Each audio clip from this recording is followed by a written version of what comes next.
someone was leaking information on Google. And this stuff is incredibly secret. So what are the secrets? Well, the first is Eric Schmidt is the former CEO of Google, who grew the company from $100 million to $180 billion. And this is how. As someone who's led one of the world's biggest tech companies, what are those first principles for leadership, business, and doing something great? Well, the first is risk-taking is key. If you look at Elon, he's an incredible entrepreneur because he has this brilliance where he can take huge risks and fail fast. And fast failure is important because if you build the right product, your customers will come. But it's a race to get there as fast as you can because you want to be first, because that's where you make the most amount of money. So what are the other principles that I need to be thinking about? So here's a really big one. At Google, we had this 70-20-10 rule that generated 10, 20, 30, 40 billion dollars of extra profits over a decade. And everyone could go do this. So the first thing is, what about AI? I can tell you that if you're not using AI at every aspect of your business, you're not going to make it. But you've been in the tech industry for a long time, and you've said the advent of artificial intelligence is a question of human survival. AI is going to move very quickly. And you will not notice how much of your world has been co-opted by these technologies because they will produce greater delight. But the questions are, what are the dangers? Are we advancing with it, and do we have control over it? What is your biggest fear about AI? My actual fear is different from what you might imagine. My actual fear is that's a good time to pull the plug. This has always blown my mind a little bit. 53% of you that listen to this show regularly haven't yet subscribed to the show. So could I ask you for a favor before we start? If you like the show and you like what we do here and you want to support us, the free, simple way that you can do just that is by hitting the subscribe button. And my commitment to you is if you do that, then I'll do everything in my power, me and my team, to make sure that this show is better for you every single week. We'll listen to your feedback, we'll find the guests that you want me to speak to, and we'll continue to do what we do. Thank you so much. Eric, I've read about your career, and you've had an extensive, a varied, a fascinating career, a completely unique career. And that leads me to believe that you could have written about anything. You know, you've got some incredible books, all of which I've been through over the last couple of weeks here in front of me. I apologize. No, but I mean, these are subjects that I'm just obsessed with. But this book in particular, of all the things you could have written about with the world we find ourselves in, why this? Why Genesis? Well, first, thank you I wanted to be on the show for a long time, so I'm really happy to be able to be here in person in London. Henry Kissinger, Dr. Kissinger, ended up being one of my greatest and closest friends.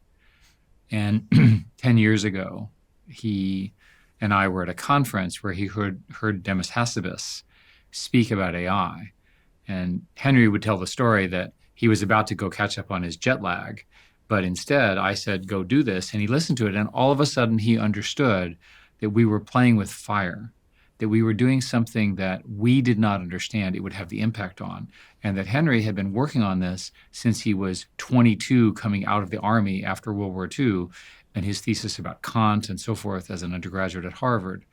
So all of a sudden, I found myself in a whole group of people who were trying to understand, what does it mean to be human in an age of AI? When this stuff starts showing up, how does our life change? How do our thoughts change? Humans have never had an intellectual challenger of our own ability, or better or worse. It's just never happened in history. The arrival of AI is a huge moment in history. For anyone that doesn't know your story, or maybe just knows your story from sort of Google onwards, can you tell me the sort of inspiration points, the education, the experiences that you're drawing on when you talk about these subjects? Well, like many of the people you meet, as a teenager, I was interested in science. I played with model rockets, model trains, the usual things for a boy in my generation. I was too young to be a video game addict, but I'm sure I would be today if I were that age. I went to college and I was very interested in computers, and they were relatively slow then, but to me they were fascinating. To give you an example, the computer that I used in college is 100 million times slower, 100 million times slower than the phone you have in your pocket. And by the way, that was a computer for the entire university. So Moore's law, which is this notion of accelerating density of chips, has defined the wealth creation, the career creation, the company creation in my life. So I can be understood as lucky because I was born with an interest in something which was about to explode. And when sort of everything happens together, everyone gets swept up in it. And of course, the rest is history.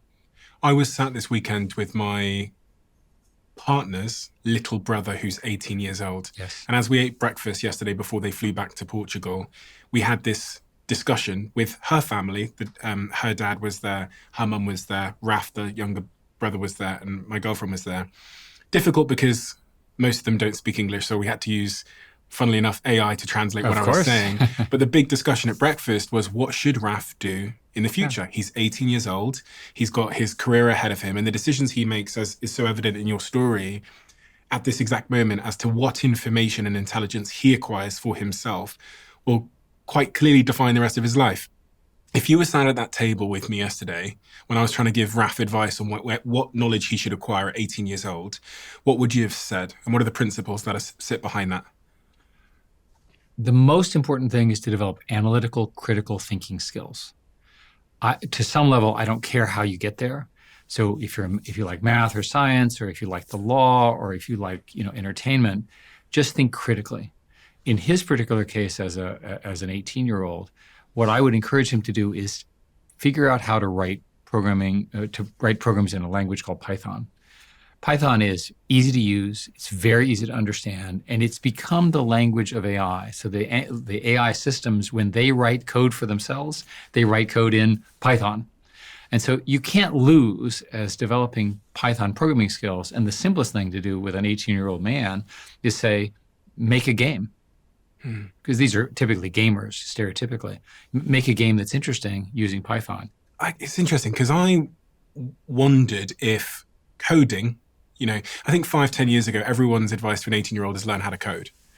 But in a world of AI where these large language models are able to write code and are, increasing every month in their ability to write better and better code, I wondered if that's like a dying art form. Yeah, a lot of people oppose this, and that's not correct. It sure looks like these systems will write code, but remember, the systems also have interfaces called APIs, which you can program them. So one of the large revenue sources for these AI models, because these companies have to make money at some point, right, is you build a program and you actually make an API call and ask it a question. Typical example is give it a picture and tell me what's in the picture. Now, can you have some fun with that as an 18-year-old? Of course, right?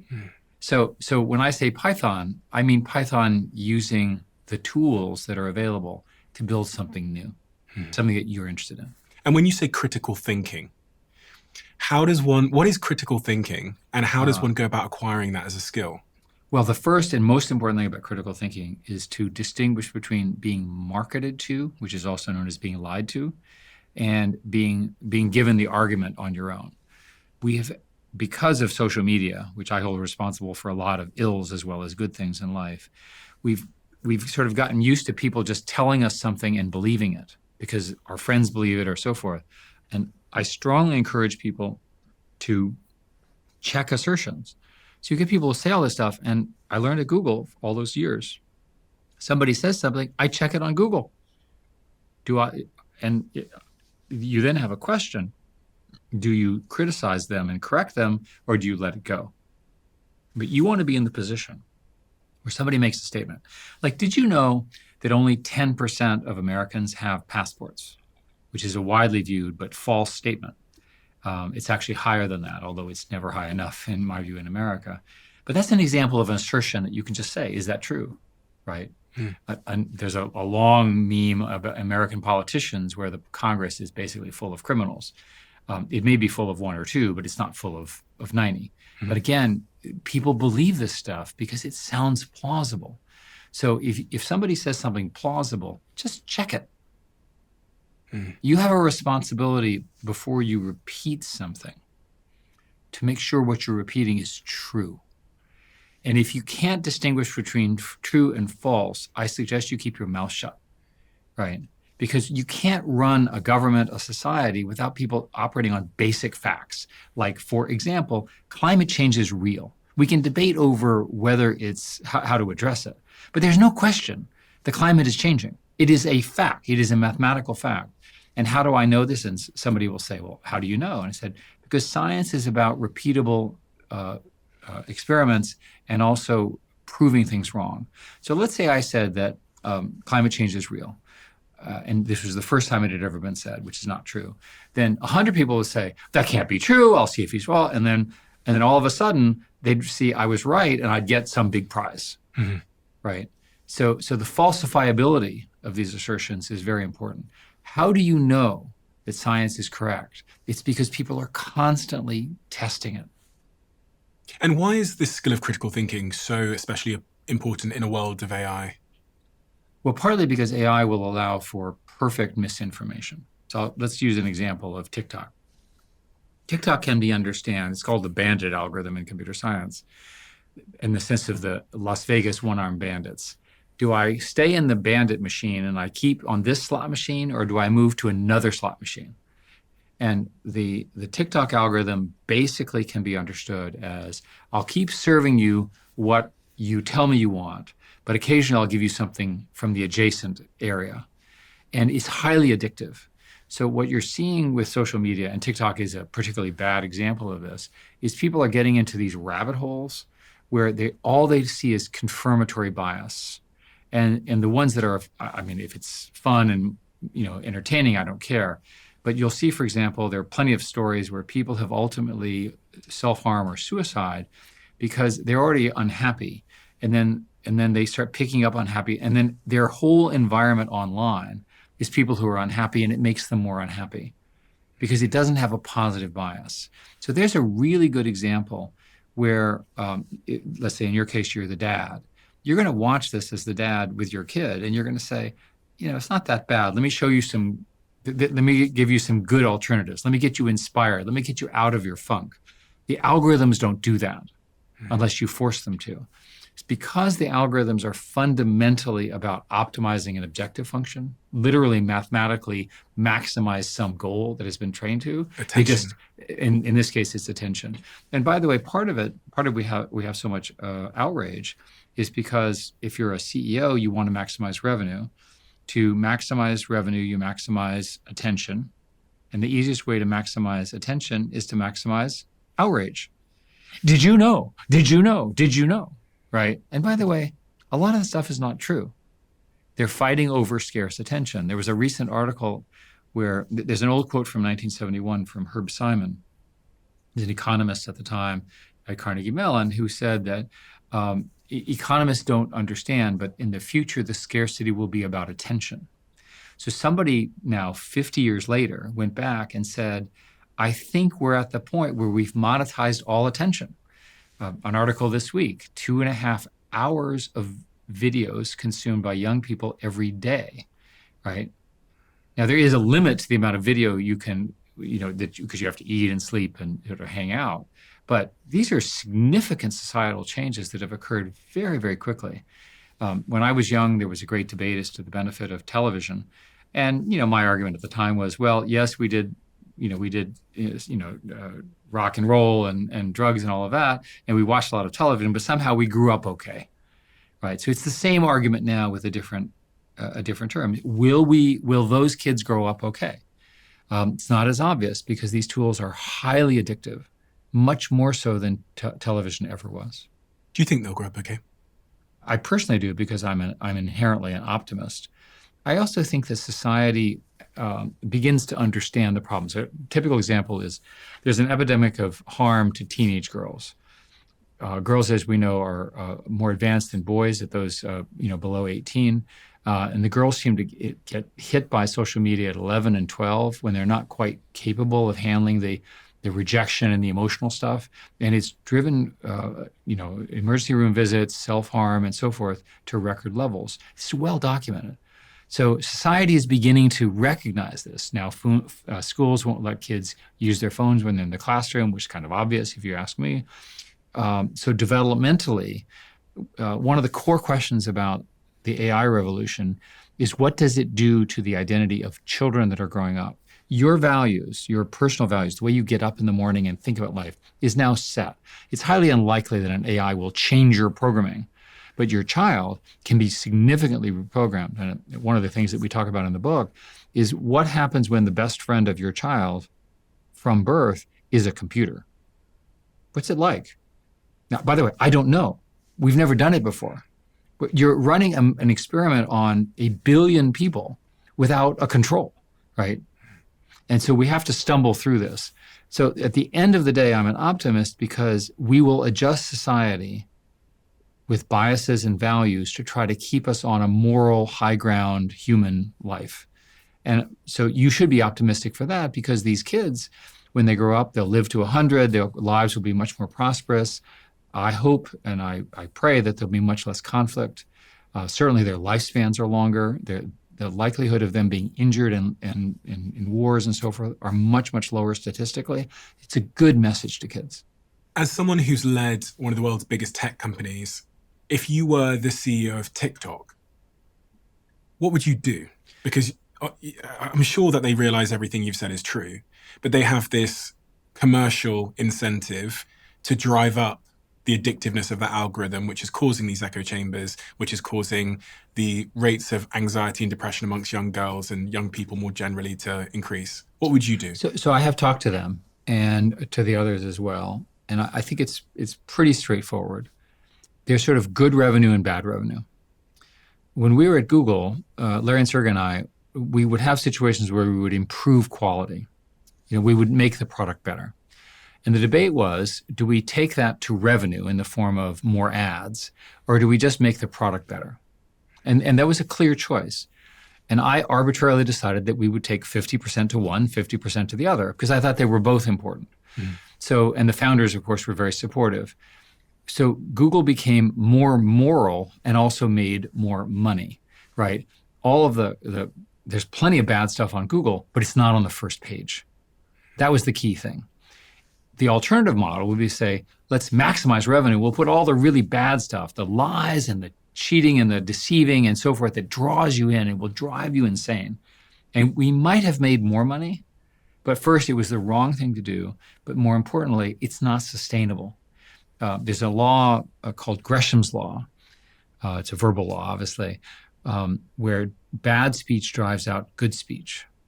And what you're seeing in online communities, which have always been present with bullying and this kind of stuff. Now you've got crazy people, in my view, who are building bots that are lying, right? Misinformation. Now, why do you do that? You've got, and there was a hurricane in Florida, and people are in serious trouble. And you, sitting in the comfort of your home somewhere else, are busy trying to make their lives more difficult. What's wrong with you? Like, let them get rescued. Human life is important. But there's something about the human psychology where people talk about, there's a German word called Schadenfreude. There's a bunch of things like this that we have to address. I want social media and the online world to represent the best of humanity. Hope, excitement, optimism, creativity, invention, solving new problems, as opposed to the worst. And I think that is achievable. You arrived at Google at 46 years old, 2001? 2001. 2001. You had a very extensive career before then, working for a bunch of really interesting companies. Sun Microsystems is one that I know very well. You've worked with Xerox in California as well. Bell Labs was your first sort of real job, I guess, at 20 years old. First sort of big tech job. What did you learn in this journey of your life about what it is to build a great company and what value is as it relates to being an entrepreneur?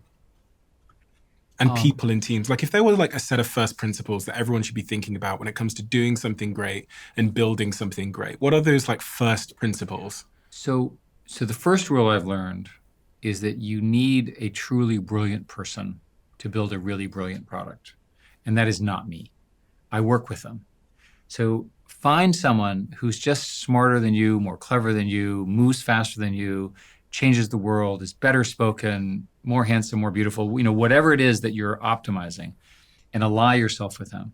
Because they're the people who are going to make the world different. In one of my books, we use the distinction between divas and knaves.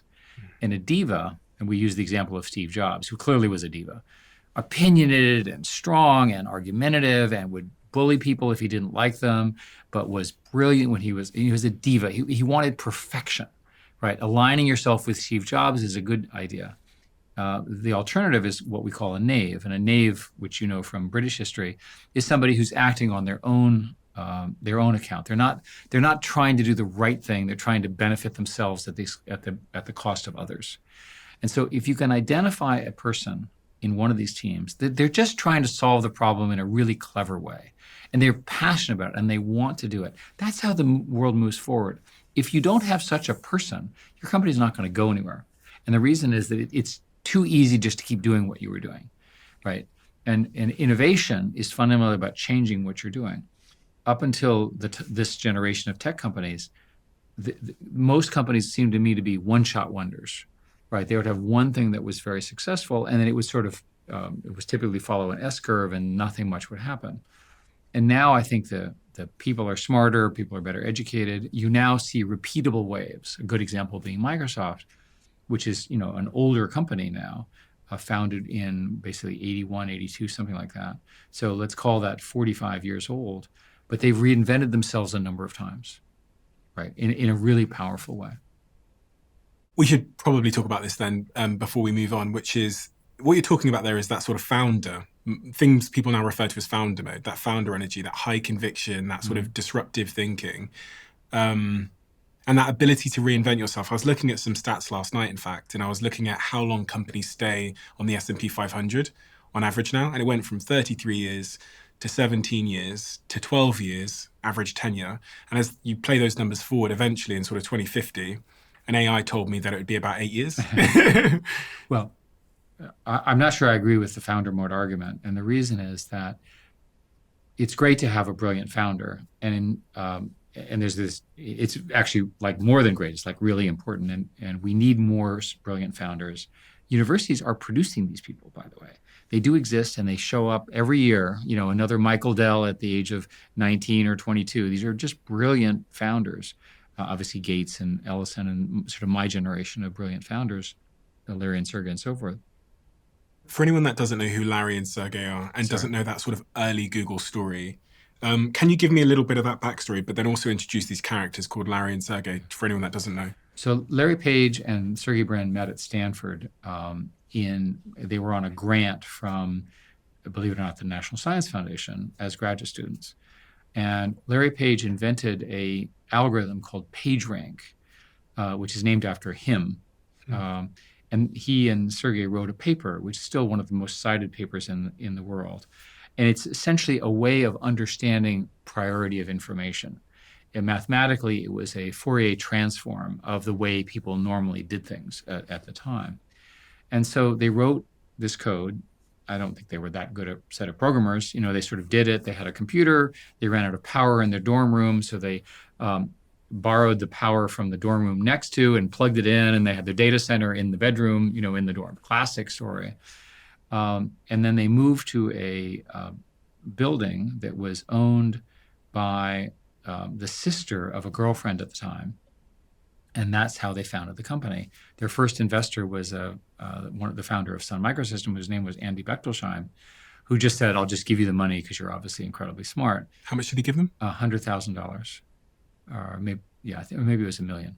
But in any case, it ultimately became many billions of dollars. So it gives you a sense of this early founding is very important. So the founders then set up in this little house in Menlo Park, which ultimately we bought at Google, as a museum. And they set up in the garage, and they had Google World headquarters in neon made, and they had a big headquarters with the 4 employees that were sitting below them and the computer that Larry and Sergey had built. Larry and Sergey were very, very good software people, and obviously brilliant, but they were not very good hardware. And so they built the computers using corkboard to separate the CPUs. And if you know anything about hardware generates a lot of heat, and the corkboard would catch on fire. So eventually, when I showed up, we started building proper hardware with proper hardware engineers. But it gives you a sense of the scrappiness that was so characteristic. Today, there are people of enormous impact on society.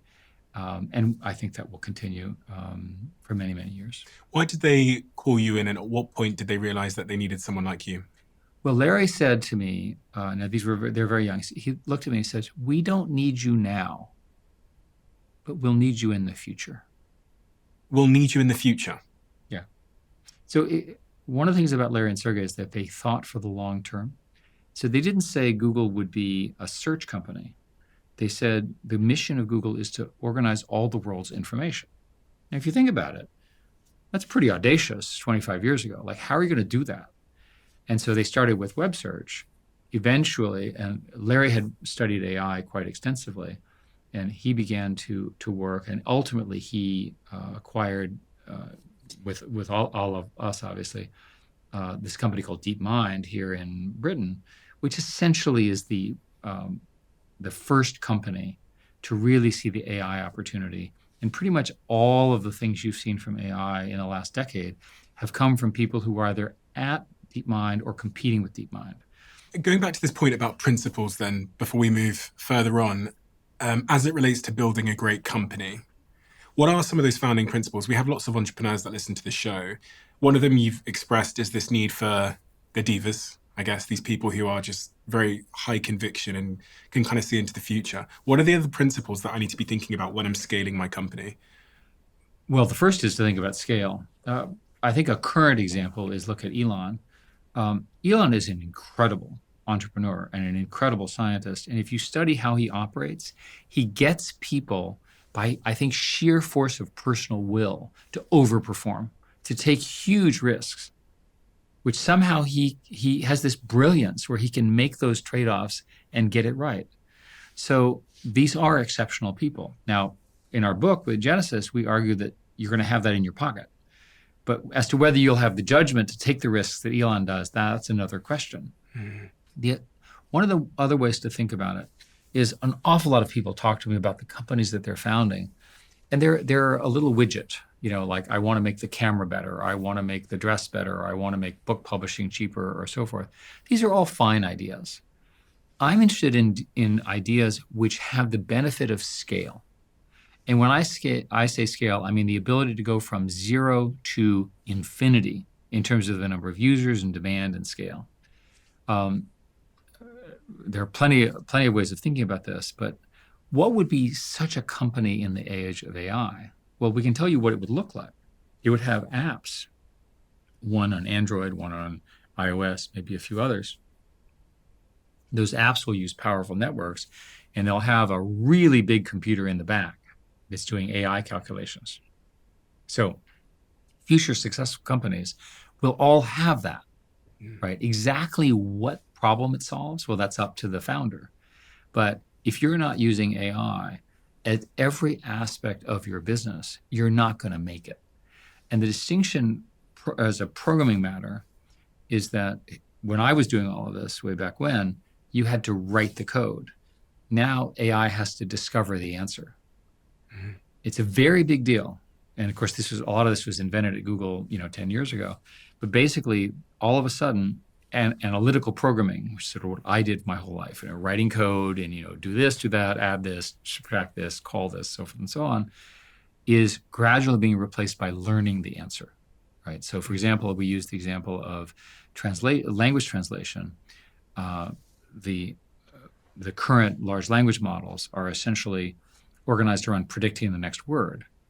Well, if you can predict the next word, you can predict the next sequence in biology. You can predict the next action. You can predict the next thing the robot should do.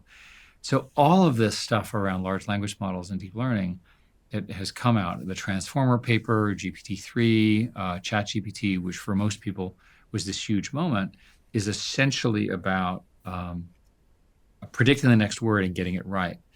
In terms of company culture and how important that is for the success and prospects of a company, how do you think about company culture and how significant and important is it? And like, when and who sets it? So it's almost always set, company cultures are almost always set by the founders. I happen to be on the board of the Mayo Clinic. The Mayo Clinic is the largest healthcare system in America. It's also the most highly rated one. And they have a rule, which is called the needs of the customer come first, which came out of the Mayo brothers, who've been dead for like 120 years. But that was their principle. And when I initially got on the board, I started wandering around. I thought, this is kind of a stupid phrase, and nobody really does this. And they really believe it, and they repeat it, and they repeat it, right? So it's true in non-technical cultures. In that case, it's a healthcare for service delivery. You can drive a culture even in non-tech. In tech, it's typically an engineering culture. And if I had to do things over again, I would have even more technical people and even fewer non-technical people, and just make the technical people figure out what they have to do. And I'm sorry for that bias, because I'm not trying to offend anybody. But the fact of the matter is, the technical people, if you build the right product, your customers will come. If you don't build the product, then you don't need a sales force. Why are you selling an inferior product? So in the How Google Works book, and ultimately in the $1 Trillion Coach book, which is about Bill Campbell, we talked a lot about how the CEO is now the chief product officer, the chief innovation officer, because 50 years ago, you didn't have access to capital, you didn't have access to marketing, you didn't have access to sales, you didn't have access to distribution hours. I was meeting today with an entrepreneur who said, yeah, we'll be 95% technical. And I said, why? I said, well, we have a contract manufacturer, and our products are so good that people will just buy them. This happened to be a technical switching company. And they said it's only 100,000 times better than its competitors. And I said, it will sell. Unfortunately, it doesn't work yet. Yeah. It isn't the point. But if they achieve their goal, people will be lined up outside the door. So as a matter of culture, you want to build a technical culture with values about getting the product to work, right? And working is not another thing you do with engineers, is you say, they make a nice presentation to you and they go, oh, I said, that's very interesting. But I'm not your customer. Your customer is really tough, because your customers wants everything to work and free and work right now and never make any mistakes. So give me their feedback. And if their feedback is good, I love you. And if their feedback is bad, then you better get back to work and stop being so arrogant. So what happens is that in the invention process within firms, people fall in love with an idea and they don't test it. One of the things that Google did, and this was largely Marissa Mayer, way back when, is one day she said to me, I don't know how to judge user interface. Marissa Mayer was the previous CEO. She was the CEO of Yahoo, and before that, she ran all the consumer products at Google. And she's now running another company in the Bay Area. But the important thing about Marissa is she said, I said, well, the UI, the user interface is great at the time, and it certainly was. And she said, I don't know how to judge the user interface myself, and none of my team do. But we know how to measure. And so what she organized were A/B tests. You test one, test another. So remember that it's possible using these networks to actually kind of figure out, because they're highly instrumented, dwell time. How long does somebody watch this? How important it is. If you go back to how TikTok works, one of the signals that they use include the amount of time you watch, commenting, forwarding, sharing, all of those kinds of things. And those, you can understand those as analytics that go into an AI engine that makes a decision as to what to do next, what to make viral. And on this point of culture at scale, is it right to expect that the culture changes as the company scales? Because you came into Google, I believe, when they were doing sort of $100 million in revenue, and you left when they were doing, what was it, 180 billion or something? Staggering. Yeah. But is it right to assume that the culture of a growing company should scale from when there was 10 people in that garage to when there's 100? So when I go back to Google to visit, and they were kind enough to give me a badge and treat me well, of course, I hear the echoes of this. I was at a lunch where there was a lady running search and a gentleman running ads, the successors to the people who worked with me. And I asked them, what's it going? And they said the same problems. The same problems have not been solved, but they're much bigger. And so when you go to a company, I suspect, I was not near the founding of Apple, but I was on the board for a while. The founding culture you can see today in their obsession about user interfaces, their obsession about being closed and their privacy and secrecy. It's just a different company, right? I'm not passing judgment. Setting the culture is important. The echoes are there. What does happen in big companies is they become less efficient for many reasons. The first thing that happens is they become conservative because they're public and they have lawsuits. And a famous example is that Microsoft, after the antitrust case in the 90s, became so conservative in terms of what it could launch that it really missed the web revolution for a long time. They have since recovered. And I, of course, was happy to exploit that as a competitor to them when we were at Google. But the important thing is when big companies should be faster because they have more money and more scale. They should be able to do things even quicker. But in my industry anyway, the tech startups that have a new, clear idea tend to win because the big company can't move fast enough to do it. Another example, we had built something called Google Video. I was very proud of Google Video. And David Drummond, who was the general counsel at the time, came in and said, you have to look at this YouTube people. I said, like, why? Right? Who cares? And it turns out they're really good and they're more clever than your team. And I said, that can't be true. Typical arrogant Eric. And we sat down and we looked at it and they really were quicker, even though we had an incumbent. And why? It turns out that the incumbent was operating under the traditional rules that Google had, which was fine.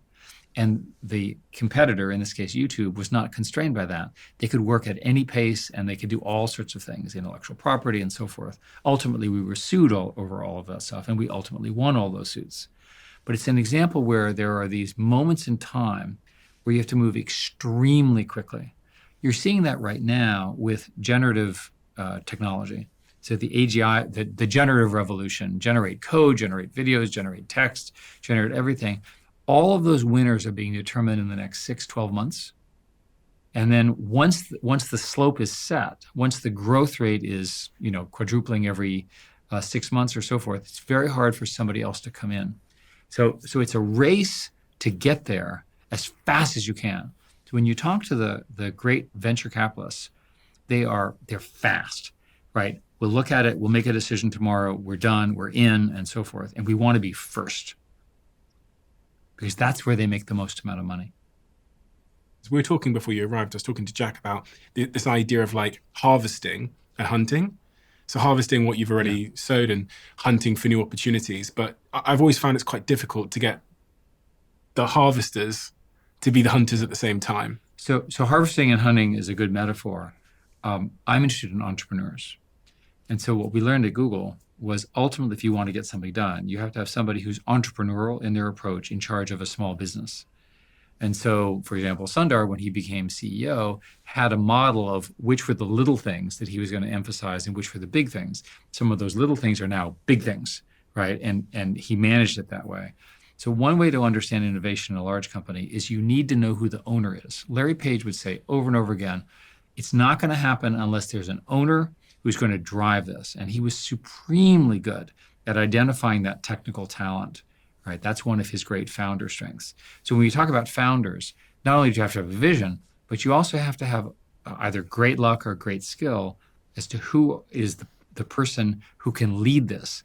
Inevitably, those people are highly technical in the sense that they can, and very quick moving, and they have good management skills, right? They understand how to hire people and deploy resources.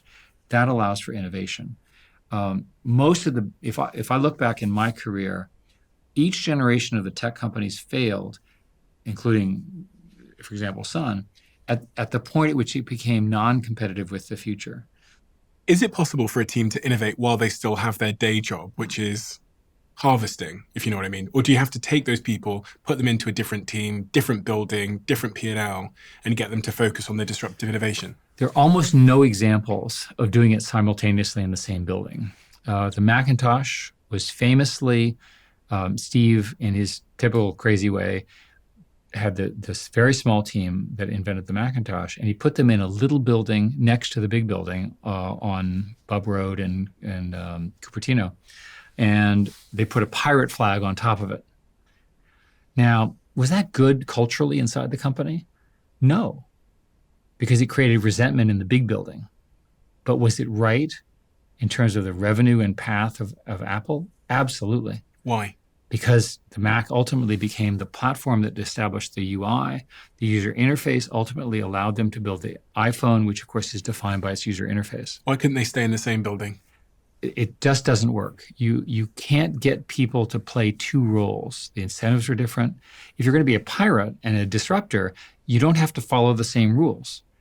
So there are plenty of examples where you just have to keep inventing yourself. Now, what's interesting about cloud computing and essentially cloud services, which is what Google does, is because the product is not sold to you, it's delivered to you, it's easier to change.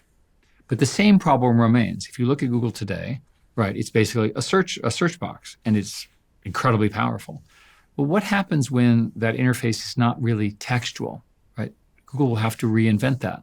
What do you mean, sorry? On it. It'll be, the system will somehow know what you're asking, Okay. right? It will be your assistant. And again, Google will do very well. So I'm in no way criticizing Google here. But I'm saying that even something as simple as the search box will eventually be replaced by something more powerful. It's important that Google be the company that does that, and I believe they will. And I was thinking about it, the example of Steve Jobs and that building with the pirate flag on it. My brain went, there are so many offices around the world that were trying to kill Apple at that exact moment that might not have had the pirate flag, but that's exactly what they were doing in similar small rooms. So what Apple had done so smartly there was they owned the people that were about to kill their business model. And this is quite difficult to do. And part of me wonders if, in your experience, it's a founder that has that type of conviction that does that. It's extremely hard for non-founders to do this in corporations, because if you think about a corporation, what's the duty of the CEO? There's the shareholders, there's the employees, there's the community, and there's a board. Trying to get a board of very smart people to agree on anything is hard enough. So imagine I walk in to you and I say, I have a new idea. I'm going to kill our profitability for 2 years. It's a huge bet, and I need $10 billion. Now, would the board say yes? Well, they did to Mark Zuckerberg.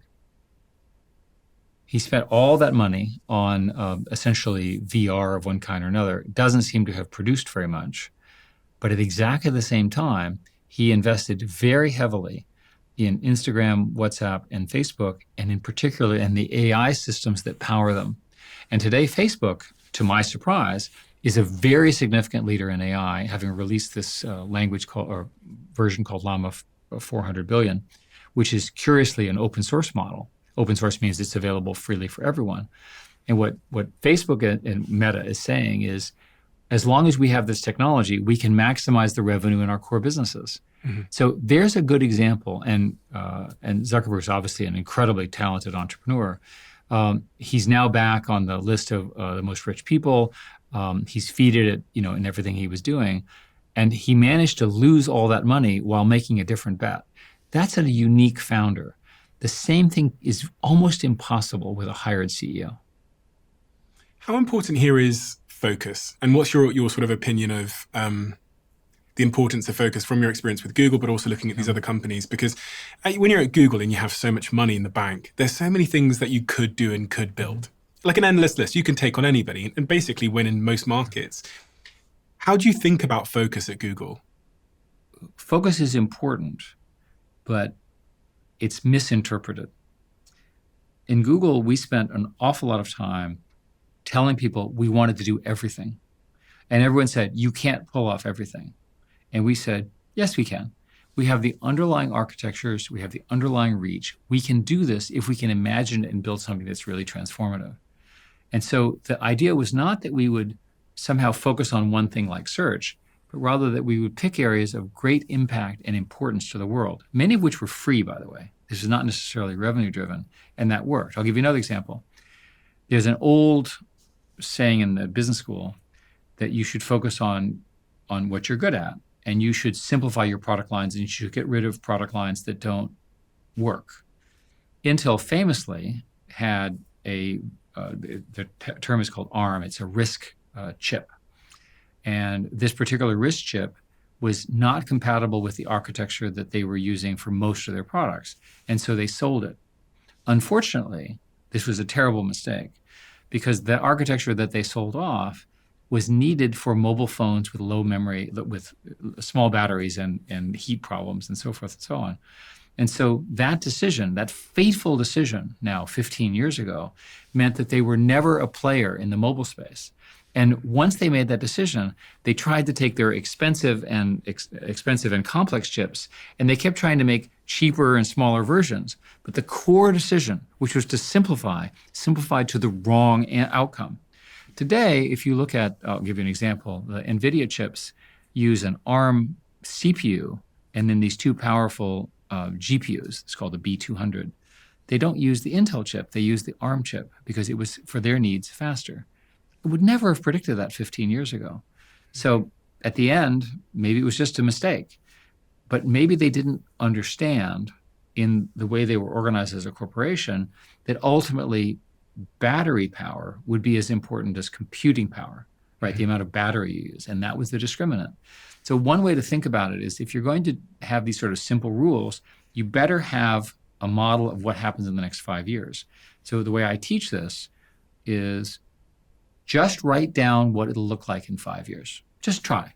What will look like in 5 years? Your company? Or Whatever it is, right? So let's talk about AI. What will be true in 5 years? That it's going to be a lot smarter than it is It'll be now. a lot smarter. But how many companies will there be in AI? Will there be 5 or 5,000 or 50,000? 50,000? How many big companies will there be? Will there be new companies? What will they do? Right? So I just told you my view is that eventually you and I will have our own AI assistant, which is a polymath, which is incredibly smart, which helps us guide through the information overload that it is today. Who's going to build it? Make a prediction. What kind of hardware will it be on? Make a prediction. How fast will the networks be? Make a prediction. Write all these things down and then have a discussion about what to do. What is interesting about our industry is that when something like the PC comes along or the internet, and I lived through all of these things, they are such broad phenomena that they really do create a whole new lake, a whole new ocean, whatever metaphor you want. Now, people said, well, wasn't that crypto? No. Crypto is not such a platform. Crypto is not transformative to daily life for everyone. People are not running around all day using crypto tokens rather than currency. Crypto is a specialized market. By the way, it's important and it's interesting. It's not a horizontal transformative market. The arrival of alien intelligence in the form of savants that you use is such a transformative thing because it touches everything. It touches you as a producer, as a star, as a narrative. It touches me as an executive. It will ultimately help people make money in the stock market. People are working on that. There's so many ways in which this technology is transformative. To start, in your case, when you think about your company, whether it's little, itty bitty or a really big one, it's fundamentally how will you apply AI to accelerate what you're doing, right? In your case, for example, here you have, I think, the most successful show in the UK by far, right? So how will you use AI to make it more successful? Well, you can ask it to distribute you more, right? To make narratives, to summarize, to come up with new insights, to suggest, to have fun, to create contests. There are all sorts of ways that you can ask AI. I'll give you a simple example.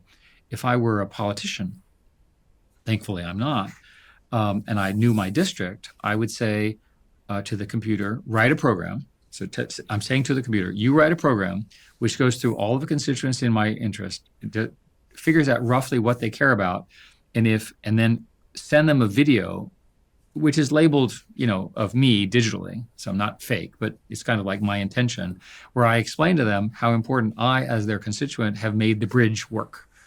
Right? And you sit there and you go, that's crazy. But it's possible. Now, politicians have not discovered this yet, but they will.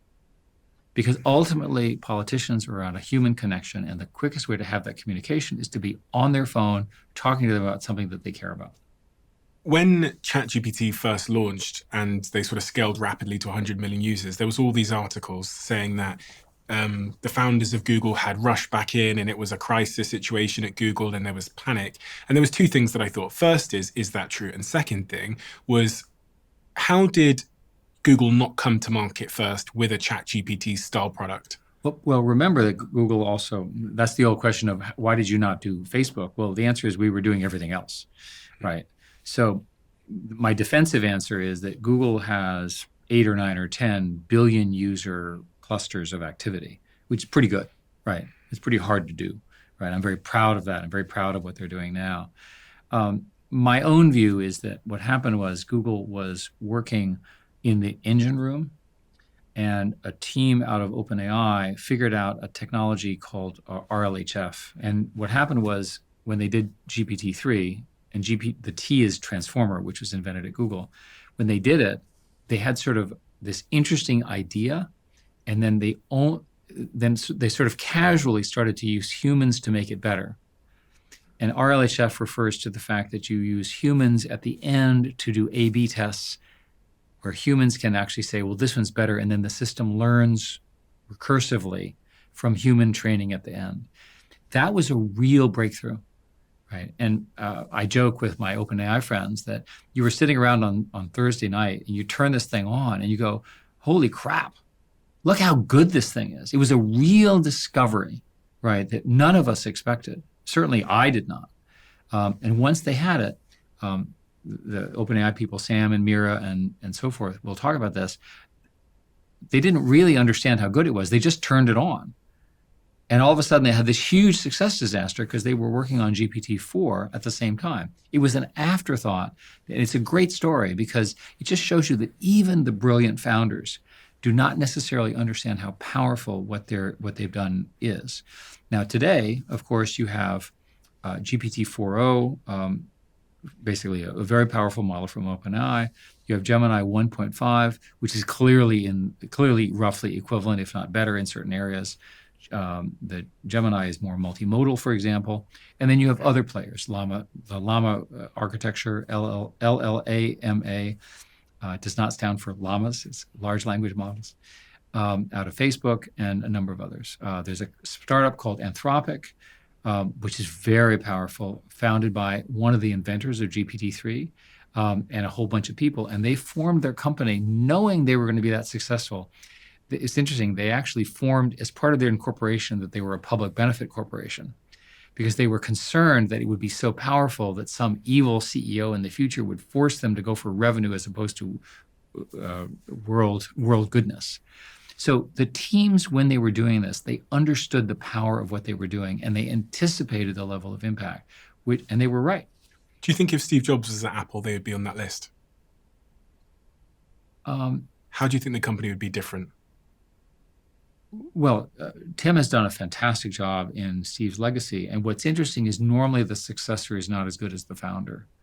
But somehow Tim, having worked with Steve for so long and having set the culture, they've managed to continue the focus on the user with this incredible safety focus in terms of apps and so forth and so on.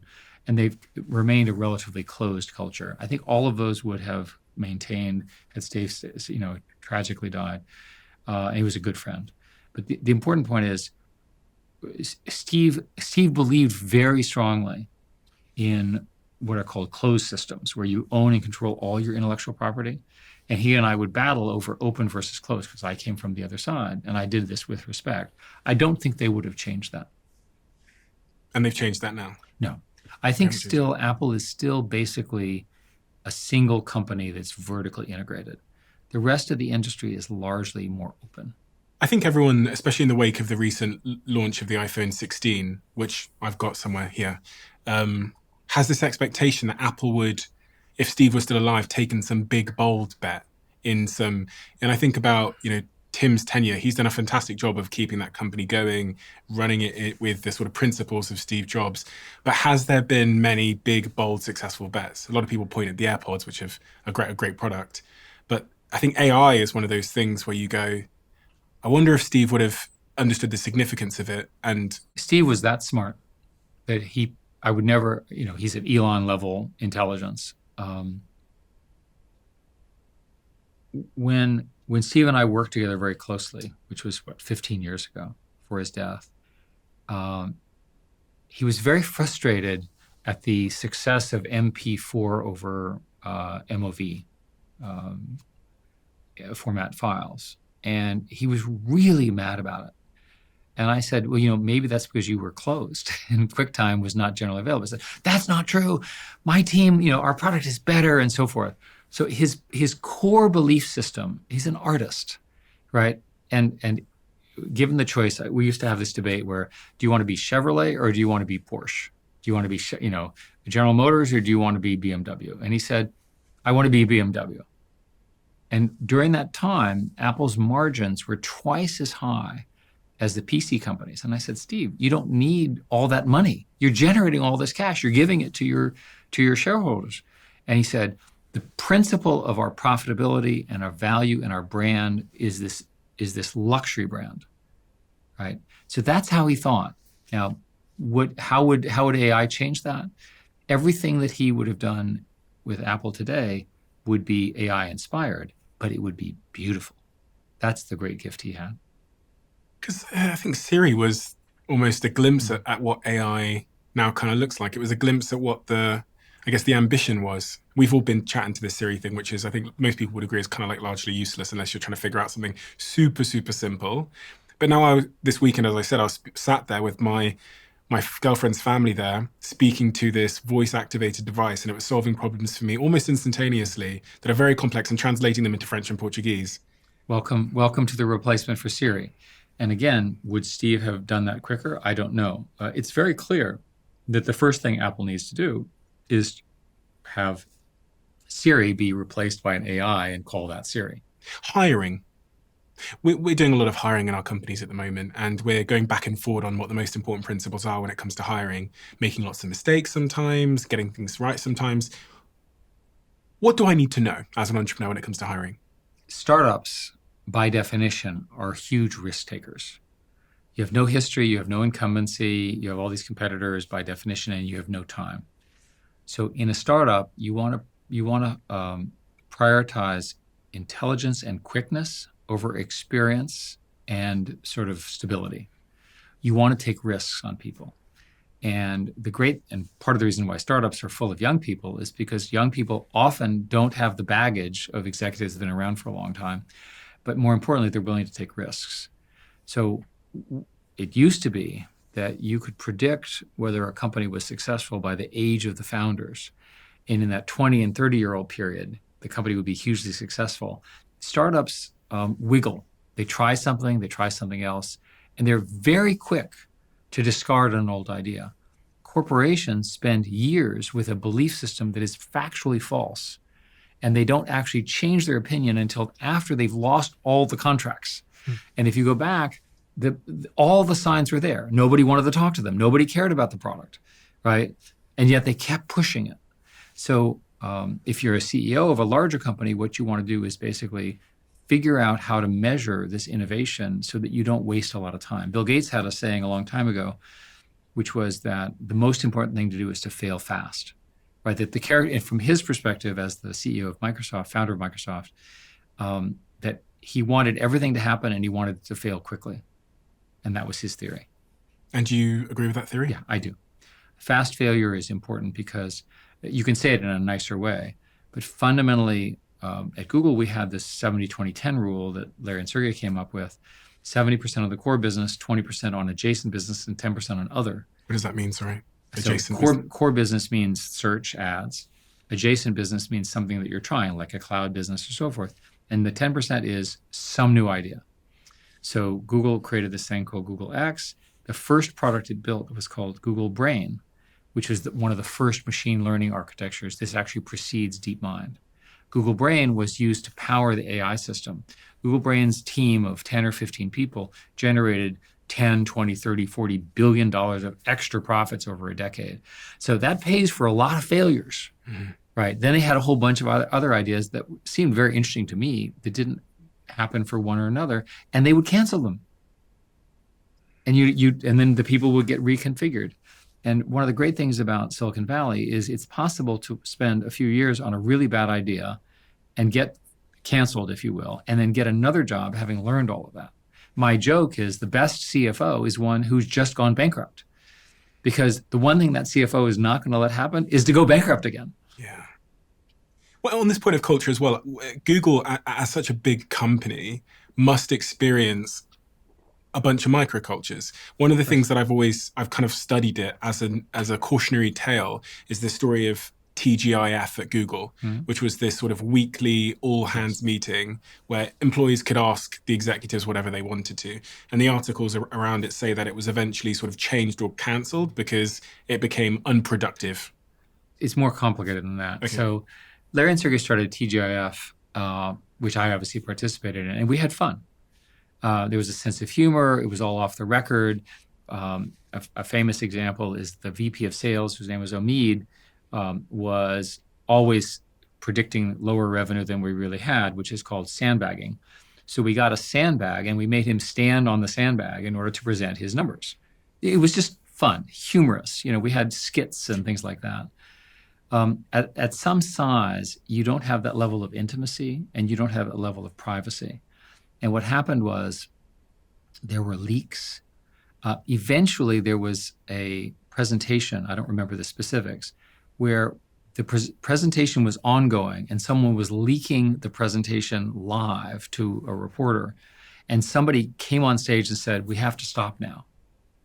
I think that was the moment where the company got sort of too big.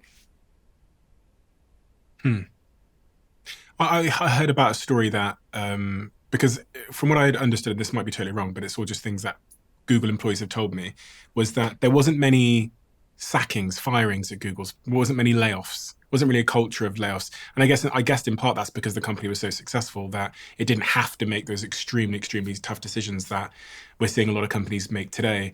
I reflect on Elon's running of Twitter. When he took over Twitter, the story goes that he went to the top floor and basically said, anyone who's willing to work hard, is committed to these values, please come to the top floor, everyone else you're fired. This sort of extreme culture of culling and people being sort of activists at work. And I wanted to know if there's any truth in that. There's some. In Google's case, we had a position of why lay people off? Just don't hire them in the first place. It's much, much easier. And so in my tenure, the only layoff we did was 200 people in the sales structures right after the 2000 epidemic. And I remember it as being extremely painful, right? It was the first time we had done it. So we took the position, which is different at the time, that you shouldn't have an automatic layoff. What would happen is that there was a belief at the time that every 6 months or 9 months, you should take the bottom 5% of your people and lay them off. Problem with that is you're assuming the 5% are correctly identified. And furthermore, even the lowest performers have knowledge and value to the corporation that we can take it. So we took a very much more positive view of our employees, and the employees liked that. And we obviously paid them very well and so forth and so on. I think that the cultural issues ultimately have been addressed. But there was a period of time where there were, because of the freewheeling nature of the company, there were an awful lot of internal distribution lists which had nothing to do with the company. What does that mean? They were distribution lists on topics of war, peace, politics, so forth. What's a distribution list? A distribution is like an email. Think of it as a message board. Okay. Roughly speaking, think of it as message boards for employees. And I remember that at one point somebody discovered that there were 100,000 such message boards. And the company ultimately cleaned that up because companies are not like universities, and that there are, in fact, all sorts of laws about what you can say and what you cannot say and so forth. And so, for example, the majority of the employees were Democrats in the American political system. And I made a point, even though I'm a Democrat, to try to protect the small number of Republicans because I thought they had a right to be employees too. So you have to be very careful in a corporation to establish what does speech mean within the corporation. And what you are hearing as wokeism really can be understood as what are the appropriate topics on work time in a work venue should you be discussing. My own view is stick to the business, and then please feel free to go to the bar, scream your views, talk to everybody. I'm a strong believer in free speech, but within the corporation, let's just stick to the corporation and its goals. Because I was hearing these stories about, I think in more recent times, in the last year or two, of people coming to work just for the free breakfast, protesting outside that morning, coming back into the building for lunch. As best I can tell, that's all been cleaned up. I did also hear that it had been cleaned up, because I think it was addressed in a very high conviction way, which meant that it was seen to. How do you think about competition? For everyone that's building something, how much should we be focusing on our competition? I strongly recommend not focusing on competition and instead focusing on building a product that no one else has. And you say, well, how can you do that without knowing the competition? Well, if you study the competition, you're wasting your time. Try to solve the problem in a new way and do it in a way where the customers are delighted. Running Google, we seldom looked at what our competitors were doing. What we did, we spent an awful lot of time is what is possible for us to do? What can we actually do from our current situation? And sort of the running ahead of everybody turns out to be really important. What about deadlines? Well, Larry established the principle of OKRs, which were objectives and key results. And every quarter, Larry would actually write down all the metrics, and he was tough. And he would say that if you got to 70% of my numbers, that was good. And then we would grade based on, are you above the 70% or are you below the 70%? And it was harsh, and it worked. You have to measure to get things done in a big corporation. Otherwise, everyone kind of looks good, makes all sorts of claims, feels good about themselves, but it doesn't have an impact. What about business plans? Should we be writing business plans as founders? Google wrote a business plan. It was run by a fellow named Salar, and I saw it years later, and it was actually correct. And I told Salar that this is probably the only business plan ever written for a corporation that was actually correct in hindsight. So what I prefer to do, and this is how I teach it at Stanford, is try to figure out what the world looks like in 5 years, and then try to figure out what you're going to do in 1 year, and then do it, right? So if you can basically say, this is the direction, these are the things we're going to achieve within 1 year, and then run against that as hard goals, not simple goals, but hard goals, then you'll get there. And the general rule, at least in a consumer business, is if you can get an audience of 10 or 100 million people, you can make lots of money, right? So if you give me any business that has no revenue and 100 million people, I can find a way to monetize that with advertising and sponsorships and donations and so forth and so on. Focus on getting the user right, and everything else will follow. The Google phrase is focus on the user and everything else is handled. Sergey and Larry, you work with them for 20 years. Many decades, 2 decades. What made them special? Frankly, raw IQ. They were just smarter than everybody else. Really? Yeah. And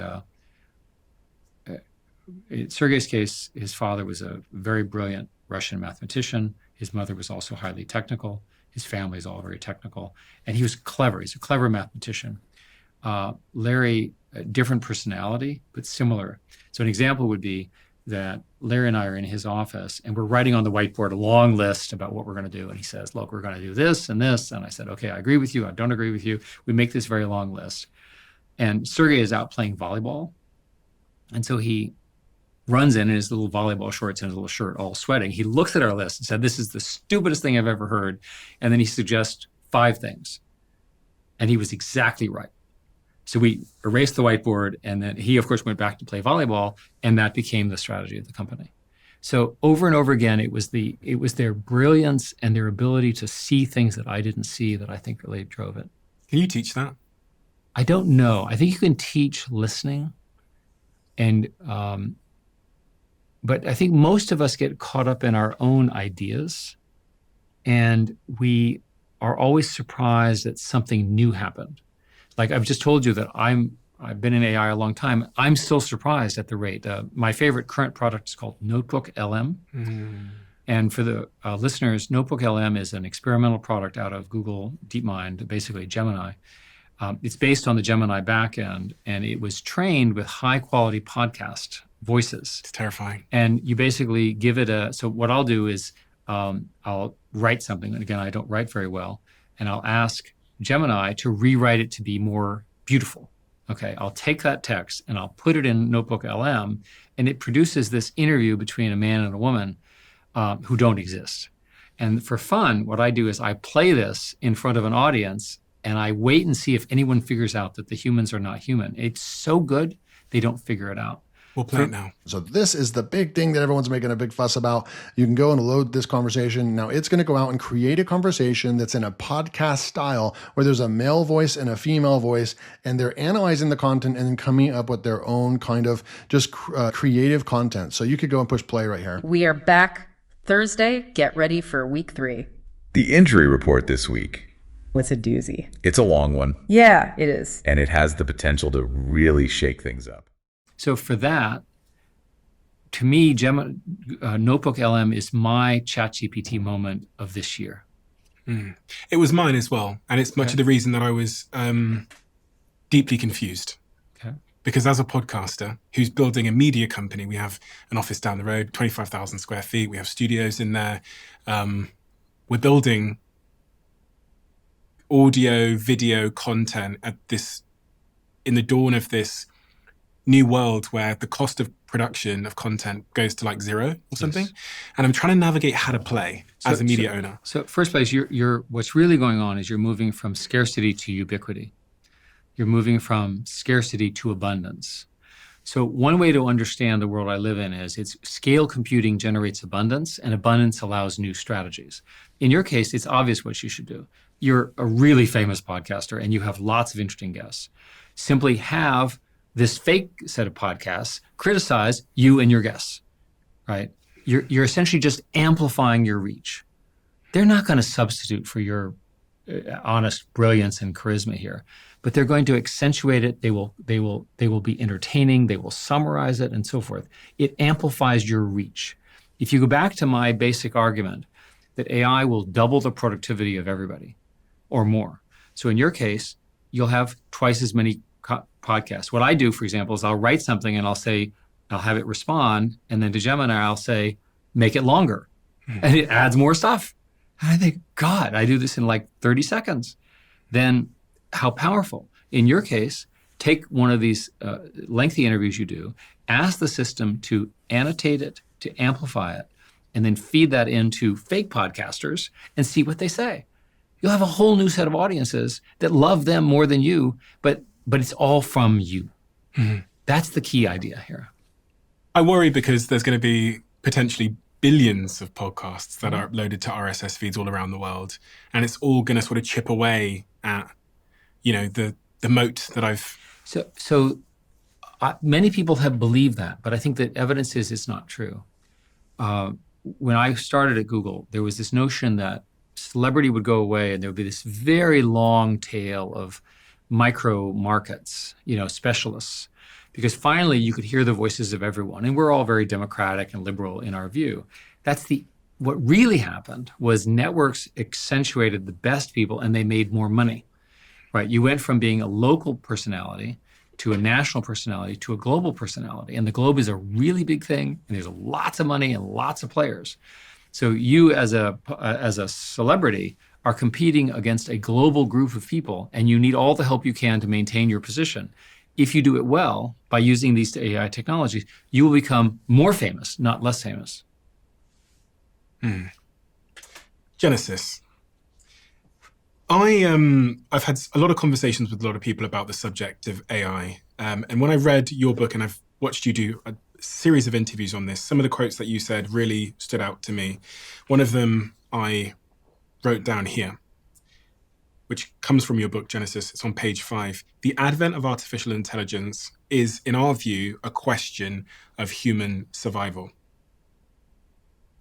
Yes, that is our view. So why is it a question of human survival? AI is going to move very quickly. It's moving so much more quickly than I've ever seen because of the amount of money, the number of people, the impact, the need.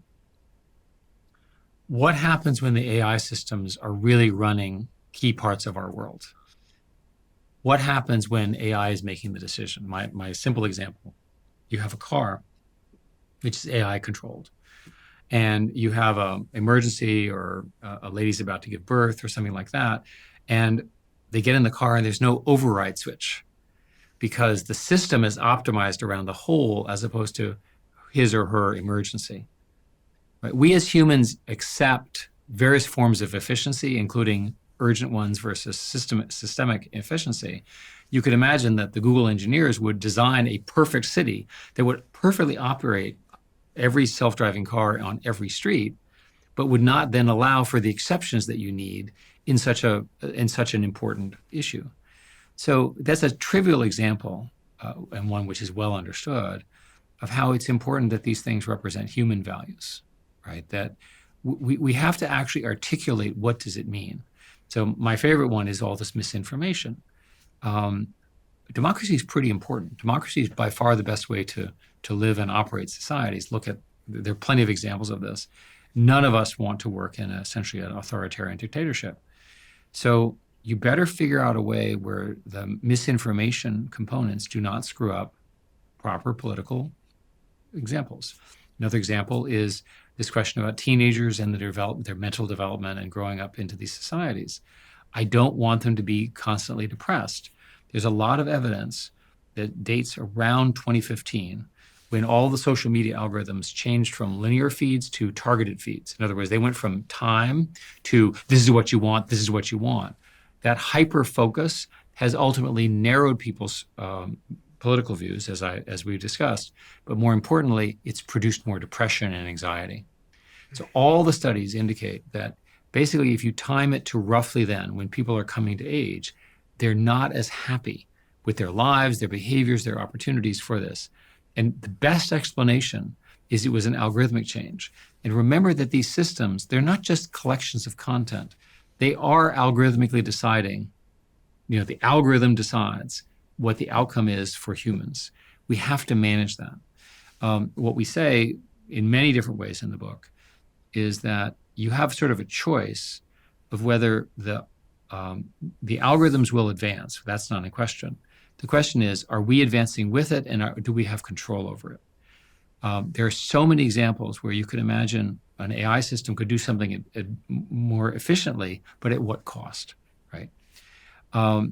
I should mention that there is this discussion about something called AGI, artificial general intelligence. And there's this discussion in the press among many people that AGI occurs on a particular day, right? And this is sort of a popular concept that on a particular day, 5 years from now or 10 years from now, this thing will occur. And all of a sudden, we're going to have a computer that's just like us, but even quicker. That's unlikely to be the path. Much more likely are these waves of innovation in every field. Better psychologists, better writers. You see this with ChatGPT already. Better scientists. There's a notion of an AI scientist that's working with the AI real scientists to accelerate the development of more AI science. People believe all of this will come, but it has to be under human control. Do you think it will be? I do. And part of the reason is I and others have worked hard to get the governments to understand this. It's very strange. In my entire career, which has gone for 50 years, we've never asked for government for help, because asking the government for help is basically just a disaster in the view of the tech industry.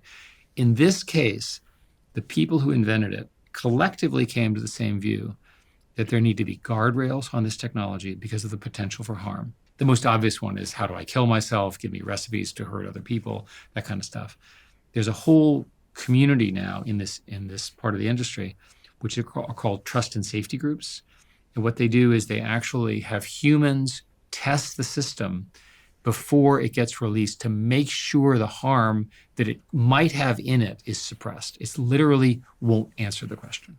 When you play this forward in your brain, you've been in the tech industry for a long time. And from looking at your work, it feels like you're describing this as the most sort of transformative, potentially harmful technology that humans have really ever seen, maybe alongside the nuclear bomb, I guess, but some would say even potentially worse because of the nature of the intelligence and its autonomy. You must have moments where you think forward into the future and your thoughts about that future aren't so rosy. Well, because I have those moments. Yes, but let's answer the question. I said, think 5 years. In 5 years, you'll have 2 or 3 more turns of the crank of these large models. These large models are scaling with ability that is unprecedented. There's no evidence that the scaling laws, as they're called, have begun to stop. They will eventually stop, but we're not there yet. Each one of these cranks looks like it's a factor of 2, factor of 3, factor of 4 of capability. So let's just say turning the crank, all of these systems get 50 times or 100 times more powerful. In and of itself, that's a very big deal, because those systems will be capable of physics and math. You see this with O.1 and OpenAI. All the other things that are occurring. Now, what are the dangers? Well, there's the most obvious one is cyber attacks. There's evidence that the raw models, these are the ones that have not been released, can do what are called day zero attacks as well or better than humans. A day zero attack is an attack that's unknown. They can discover something new. And how do they do it? They just keep trying because they're computers and they have nothing else to do. They don't sleep, they don't eat, they just turn them on and they just keep going. So cyber is an example where everybody's concerned. Another one is biology. Viruses are relatively easy to make, and you can imagine coming up with really bad viruses. There's a whole team. I'm part of a commission. We're looking at this to try to make sure that doesn't happen. I already mentioned misinformation. Another probably negative, but we'll see, is the development of new forms of warfare. I've written extensively on how war is changing. And the way to understand historic war is that it's stereotypically the soldier with the gun, on one side and so forth, World War trenches. You see this, by the way, in the Ukraine fight today, where the Ukrainians are holding on valiantly against the Russian onslaught. But it's sort of, mano a mano, man against man, sort of all of the stereotypes of war.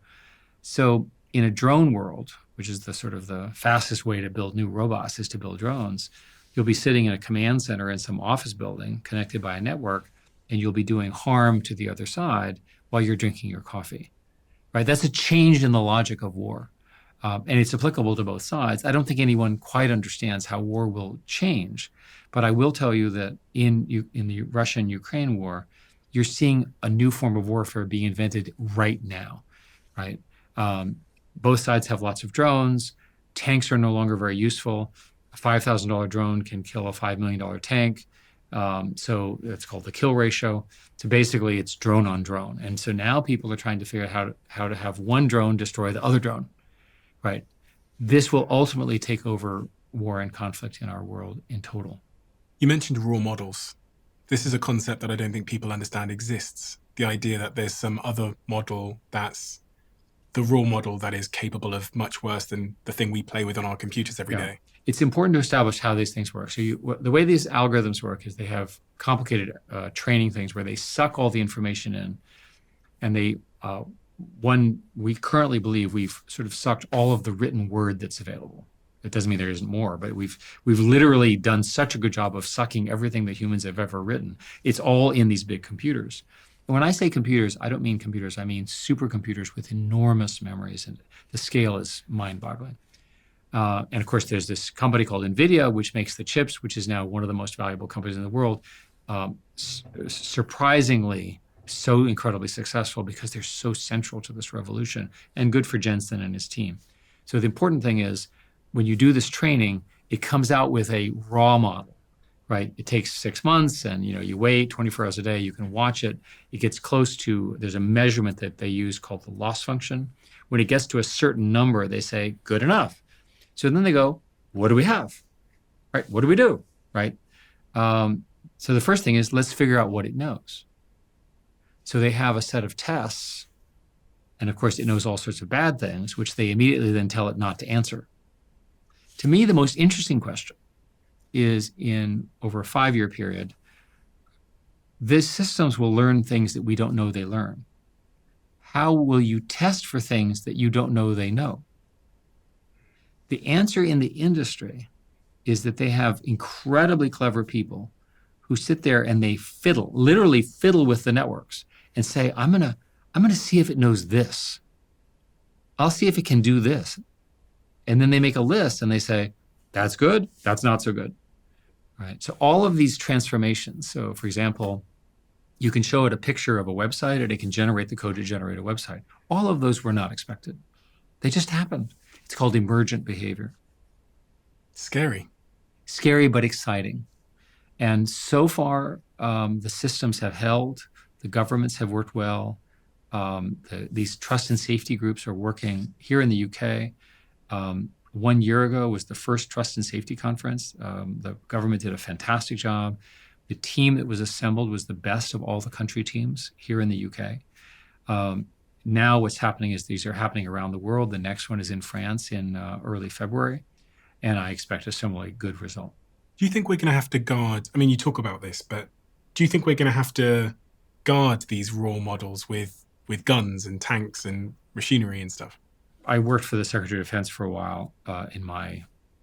In Google, you could spend 20% of your time on other things. So I worked for the Secretary of Defense to try to understand the U.S. military. And one of the things that we did is we visited a plutonium factory.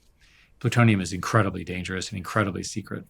And so this particular base is inside of another base. So you go through the first set of machine guns, and then you have normal thing, and then you go into the special place with even more machine guns, and even because it's so secure. So the metaphor is, do you fundamentally believe that the computers that I'm talking about will be of such value and such danger that they'll have their own data center with their own guards, which of course might be computer guards. But the important thing is that it's so special that it has to be protected in the same way that we protect nuclear bombs and and programming. An alternative model is to say that this technology will spread pretty broadly, and there'll be many such places. If it's a small number of groups, the governments will figure out a way to do deterrence, and they'll figure out a way to do non-proliferation. So I'll make something up. I'll say there's a couple in China, there's a few in the US, there's one in Britain. Of course, we're all tied together between the US and Britain, and maybe in a few other places. That's a manageable problem. On the other hand, let's imagine that that power is ultimately so easy to copy that it spreads globally, and it's accessible to, for example, terrorists. Then you have a very serious proliferation problem, which is not yet solved. This is, again, speculation. Because I think a lot about adversaries in China and Russia and Putin. And I know you talk about them being a few years behind, maybe 1 or 2 years behind, but they're eventually going to get there. They're eventually going to get to the point where they have these large language models or these AIs that can do these day zero attacks on our nation. And they don't have the same sort of social incentive structure if they're a communist country to protect and to guard against these things. Are you not worried about what China's going to do? I am worried, and I'm worried because you're going into a space of great power without fully defined boundaries. What Kissinger, and we talk about this in the book, the Genesis book is fundamentally about what happens to society with the arrival of this new intelligence. And the first book we did, Age of AI, was right before ChatGPT. So now everybody kind of understands how powerful these things are. We talked about it. Now you understand it. So once these things show up, who's going to run them? Who's going to be in charge? How will they be used? So from my perspective, I believe, at the moment anyway, that China will behave relatively responsibly. And the reason is that it's not in their interest to have free speech. In every case in China, when they have a choice of giving freedom to their citizens or not, they choose non-freedom. And I know this because I spent all that time dealing with it. So it sure looks to me like the Chinese AI solution will be different from the West because of that fundamental bias against freedom of speech. Because these things are noisy. They make a lot of noise. They'll probably still make AI weapons, though. Well, on the weapon side, you have to assume that every new technology is ultimately strengthened in a war. The tank was invented in World War I. At the same time, you had the initial forms of airplanes. Much of the Second World War was an air campaign, which essentially built many, many things. And if you look at there's a book called Freedom's Forge about the American structure. According to the book, they ultimately got to the point where they could build 2 or 3 airplanes a day at scale. So in an emergency, nations have enormous power.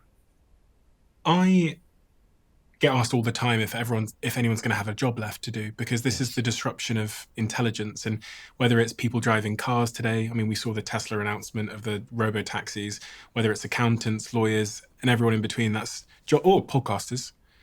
Are we going to have jobs left? Well, this question has been asked for 200 years. There were the Luddites here in Britain way back when. And inevitably, when these technologies come along, there's all these fears about them. Indeed, with the Luddites, there were riots and people, destroying the looms and all of this kind of stuff. But somehow we got through it. So my own view is that there will be a lot of job dislocation, but there will be a lot more jobs, not fewer jobs. And here's why. We have a demographic problem in the world, especially in the developed world, where we're not having enough children. That's well understood. Furthermore, we have a lot of older people, and the younger people have to take care of the older people, and they have to be more productive. If you have young people who need to be more productive, the best way to make them more productive is to give them more tools to make them more productive, whether it's a machinist that goes from a manual machine into a CNC machine, or in the more modern case of a knowledge worker who can achieve more objectives.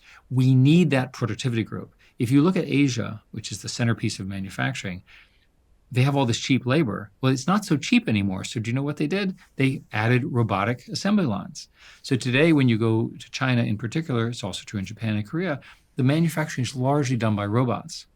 Why? Because their demographics are terrible and their cost of labor is too high. So the future is not fewer jobs. It's actually a lot of jobs that are unfilled with people who may have a job skill mismatch, which is why education is so important. Now, what are examples of jobs that go away? Automation has always gotten rid of jobs that are dangerous, physically dangerous, or ones which are essentially too repetitive and too boring for humans. I'll give you an example. Security guards. It makes sense that security guards would become robotic because it's hard to be a security guard. You fall asleep. You don't know quite what to. And these systems can be smart enough to be very, very good security. Now, these are important sources of income for these people. They're going to have to find another job. Another example, in the media, in Hollywood, everyone's concerned that AI is going to take over their jobs.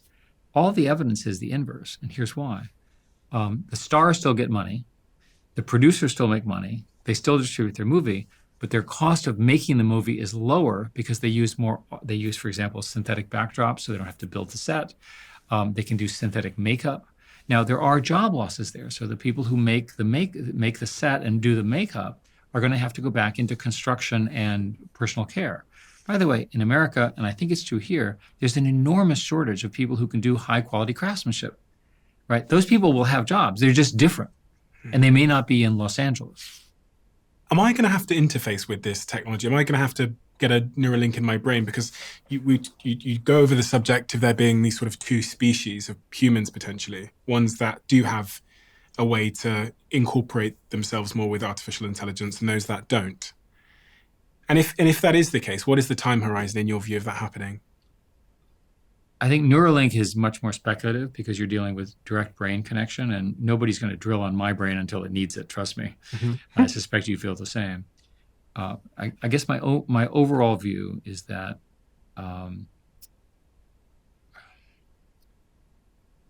you will not notice how much of your world has been co-opted by these technologies because they will produce greater delight. If you think about it, a lot of life is inconvenient. It's fix this, call this, make this happen. AI systems should make all that seamless. You should be able to wake up in the morning and have coffee and not have a care in the world and have the computer help you have a great day. This is true of everyone. Now, what happens to your profession? Well, as we said, no matter how good the computers are, people are going to want to care about other people. Another example, let's imagine you have Formula One and you have Formula One with humans in it, and then you have a robot Formula One, where the cars are driven by the equivalent of a robot. Mm-hmm. Is anyone going to go to the robotic Formula One? I don't think so, because of the drama, the human achievement, and so forth. Do you think that when they run the marathon here in London, they're going to have robots running with humans? Of course not, right? Of course the robots can run faster than humans. It's not interesting. What is interesting is to see human achievement. So I think the commentators who say, oh, there won't be any jobs, we won't care, I think they miss the point that we care a great deal about each other as human beings. We have opinions. You have a detailed opinion about me, having just met me right now, and I for you. We just are naturally set up. Your face, your mannerisms, and so forth. We can describe it all, right? The robot shows up as like, oh my God, what another robot? How boring. Why is Sam Altman working on, the founder of OpenAI, one of the co-founders of OpenAI, working on universal basic income projects like Worldcoin then? Well, Worldcoin is not the same thing as universal Bitcoin, universal basic income. There is a belief in the tech industry that it goes something like this. The politics of abundance, what we do, is going to create so much abundance that most people won't have to work. And there'll be a small number of groups that work, who typically are these people themselves, and there will be so much surplus that everyone can live like a millionaire and everyone will be happy. I completely think this is false. I think none of what I just told you is false. But all of these UBI ideas come from this notion that humans don't behave the way we actually do. So I'm a critic of this view. I believe that we as humans, so I'll give an example, is we're going to make the legal profession much, much easier because we can automate much of the technical work of lawyers. Does that mean we're going to have fewer lawyers? No. The current lawyers will just do more laws. They'll add more complexity. The system doesn't get easier. The humans become more sophisticated in their application of the principles. We are naturally, basically, we have this thing called reciprocal altruism. That's part of us, but we also have our bad sides as well. Those are not going away because of AI. When I think about AI, there's a simple analogy I often think of is, say my IQ as Stephen Bartlett is 100, and there's this AI that's sat next to me whose IQ is 1,000. What on earth would you want to give Stephen to do? Because that 1,000 IQ would have really bad judgment in a couple cases. Because remember that the AI systems do not have human values unless it's added, right? I would much rather talk to you about something involving a moral or human judgment, even with the 1,000. I wouldn't mind consulting it. So tell me the history. How was this resolved in the past? How are these? But at the end of the day, in my view, the core aspects of humanity, which have to do with morals and judgment and beliefs and charisma, they're not going away. Is there a chance that this is the end of humanity? No. The way humanity dies is it's much harder to eliminate all of humanity than you think. All the people that I've looked with on these biological attacks say it takes more than one horrific pandemic and so forth to eliminate humanity. And the pain can be very, very high in these moments. Look at the World War I, World War II, the Holodomor in Ukraine in the 1930s, the Nazis. These are horrifically painful things. But we survived, right? We as a humanity survived, and we will. I wonder if this is the moment where humans couldn't see past round the corner. Because, I've heard you talk about how the AIs will turn in, they'll be agents and they'll be able to speak to each other and we won't be able to understand the language. Well, I have a specific proposal on that. There are points where humans should assert control. And I've been trying to think about where are they. I'll give you an example. There's something called recursive self-improvement, where the system just keeps getting smarter and smarter and learning more and more things. At some point, if you don't know what it's learning, you should unplug it. But we can't unplug them, can we? Sure you can. There's a power plug and there's a circuit breaker. Go and turn the circuit breaker off. Another example, there's a scenario, theoretical, where the system is so powerful it can produce a new model faster than the previous model was checked. Okay, that's another intervention point. So in each of these cases, if agents, and the technical term is called agents, what they really are is large language models with memory, and you can begin to concatenate them. You can say, this model does this, and then it feeds into this, and so forth. You build very powerful decision systems, we believe. This is the thing that's occurring this year and next year. Everyone's doing them. They will arrive. The agents today speak in English. You can see what they're saying to each other. They're not human, but they are communicating what they're doing English to English to English. As long as, and it doesn't have to be English, but as long as they're human understandable. But so the thought experiment is one of the agents says, I have a better idea. I'm going to communicate in my own language that I'm going to invent that only other agents understand. That's a good time to pull the plug. What is your biggest fear about AI? My actual fear is different from what you might imagine. My actual fear is that we're not going to adopt it fast enough to solve the problems that affect everybody, right? And the reason is that if you look at everyone's everyday lives, what do they want? They want safety, they want healthcare, they want great schools for their kids. Why don't we just work on that for a while? Why don't we make people's lives just better because of AI? We have all these other interesting things. Why don't we have a teacher that is an AI teacher that works with existing teachers in the language of the kid, in the culture of the kid, to get the kid as smart as they possibly can? Why don't we have a doctor or doctor's assistant, really, that enables a human doctor to always know every possible best treatment, and then based on their current situation, what the inventory is, which country is, how their insurance works, what is the best way to treat that patient? Those are relatively achievable solutions. Why don't we have them? If you just did education and healthcare globally, the impact in terms of lifting human potential up would be so great, right, that it would change everything. It wouldn't solve the various other things that we complain about, this celebrity or this misbehavior or this conflict or even this war. But it would establish a level playing field of knowledge and opportunity at a global level that has been the dream for decades and decades and decades. Chuck me that perfect TED. One of the things that I think about all the time, because my life is quite hectic and busy, is how to manage my energy load. And as a podcaster, you kind of have to manage your energy in such a way that you can have these articulate conversations with experts on subjects you don't understand. And this is why Perfect 10 has become so important in my life, because previously, when it came to energy products, I had to make a trade-off that I wasn't happy with. Typically, if I wanted the energy, I had to deal with high sugar, I had to deal with jitters and crashes that come along with a lot of the mainstream energy products. And I also just had to tolerate the fact that if I want energy, I have to put up with a lot of artificial ingredients, which my body didn't like. And that's why I invested in Perfect 10 and why they're one of the sponsors of this podcast. It has changed not just my life, but my entire team's life. And for me, it's drastically improved my cognitive performance, but also my physical performance. So if you haven't tried Perfect 10 yet, you must have been living under a rock. Now is the time. You can find Perfect 10 at Tesco and Waitrose or online, where you can enjoy 40% off with code DIARY40 at checkout. Head to perfectted.com. This is quite interesting. 85% of internet users have heard of VPNs, but only 55% know what they do. If you're in that group, let me explain. VPNs enable your location online to differ from where you actually are geographically, to help you browse and stream sites that would otherwise be unavailable to you.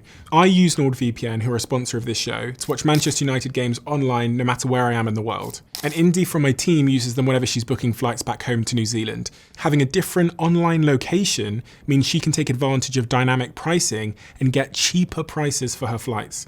NordVPN is the fastest VPN in the world, and just one account can be used across 10 devices. And they've shared a generous offer for my listeners, a discount and 4 additional months free on a 2-year plan. It's also completely risk-free with Nord's 30-day money-back guarantee. So head to nordvpn.com/DOAC or click the link in the description below. Throughout the pandemic, I've been a big supporter.